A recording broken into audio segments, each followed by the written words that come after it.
Hello everyone, welcome back to my channel. तो हम आज पढ़ेंगे preamble as part of the constitution judicial interpretation. तो चलिए स्टार्ट करते हैं। The preamble of a constitution serves as an introductory statement that outlines the fundamental purposes and guiding principles of the document. In the context of judicial interpretation, the preamble can play a significant role in understanding the intent behind specific provisions of the constitution. अब हमें पता है कि preamble क्या होता है। तो जब भी हम किसी कॉन्स्टिट्यूशन की बात करते हैं तो प्रियम्बल उसका इंट्रोडक्शन होता है। ठीक है, ये बताता है कि वो कॉन्स्टिट्यूशन किस लिए बना है और उसमें क्या क्या प्रिंसिपल्स है। नेक्स्ट है importance of preamble in judicial interpretation. सबसे पहले हैं guiding principles. The preamble often encapsulates the core values and goals of the constitution such as justice, liberty, equality and fraternity. Courts may reference the preamble to interpret provisions in a manner that aligns with these overarching principles.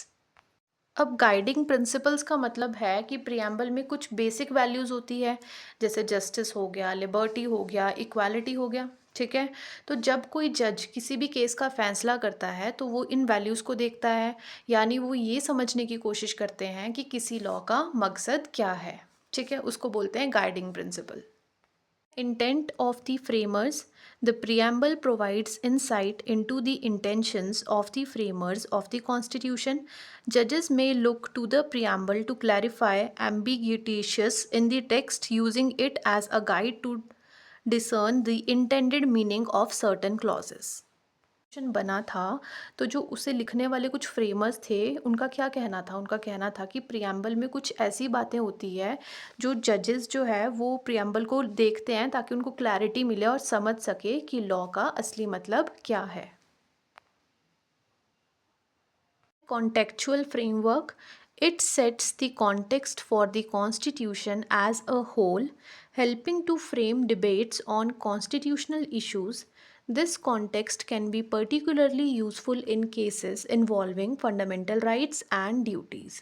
अब contextual framework का मतलब क्या होता है? Context देना। अब preamble क्या करता है? कॉन्स्टिट्यूशन का कॉन्टेक्स्ट सेट करता है। ये बताता है कि कॉन्स्टिट्यूशन किस चीज़ के लिए है। ये जजेस को हेल्प करता है जब उन्हें किसी डिफरेंट केस का फैसला करना होता है। ठीक है, नेक्स्ट इंपॉर्टेंस है इंस्पिरेशनल रोल।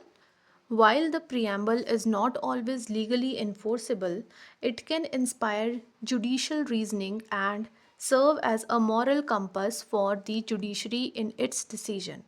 अब इंस्पिरेशन कैसे देता है? प्रियम्बल सिर्फ एक स्टेटमेंट ही नहीं होता बल्कि ये जजेस को इंस्पायर भी करता है कि वो अपने डिसीजंस कैसे ले। ये उन्हें एक मॉरल गाइड की तरह भी काम करता है। ठीक है, तो इसको बोलते हैं inspirational role.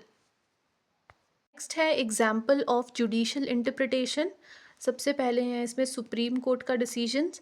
In various jurisdictions including India and the US, courts have referenced the preamble to justify ruling that expand rights or clarify constitutional principles. For example, in India, the Supreme Court has often cited the preamble to reinforce the idea of a living constitution that adapts to contemporary values. अब supreme court का decision क्या है? India की supreme court ने अक्सर preamble को refer किया है जब उन्होंने किसी लॉ को चैलेंज किया है। तो क्या करता है, ये जजेस को ये दिखाने में हेल्प करता है कि क्या वो लॉ कॉन्स्टिट्यूशन के वैल्यूज़ के साथ है या नहीं है। ठीक है, नेक्स्ट है constitutional challenges. When laws are challenged in courts, judges may analyze whether a law aligns with the objectives stated in the preamble, thus shaping the outcome based on broader constitutional aspirations. जिसका मतलब क्या है? जब किसी law को court में challenge किया जाता है तो जजेस देखते हैं कि क्या वो लॉ प्रियम्बल के मकसद से मिलता है। अगर नहीं मिलता तो ये उन्हें डिसीजन लेने में हेल्प करता है। तो ये है प्रियम्बल और इसका जुडिशियल इंटरप्रिटेशन।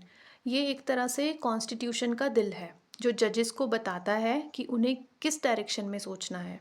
प्रियम्बल के ज़रिए जजेस ये देखते हैं कि कैसे लॉज उन वैल्यूज़ के साथ अलाइन करती है जो कॉन्स्टिट्यूशन में है। इसी तरह प्रियम्बल जो है वो एक इम्पॉर्टेंट रोल प्ले करता है जुडिशियल डिसीजन में।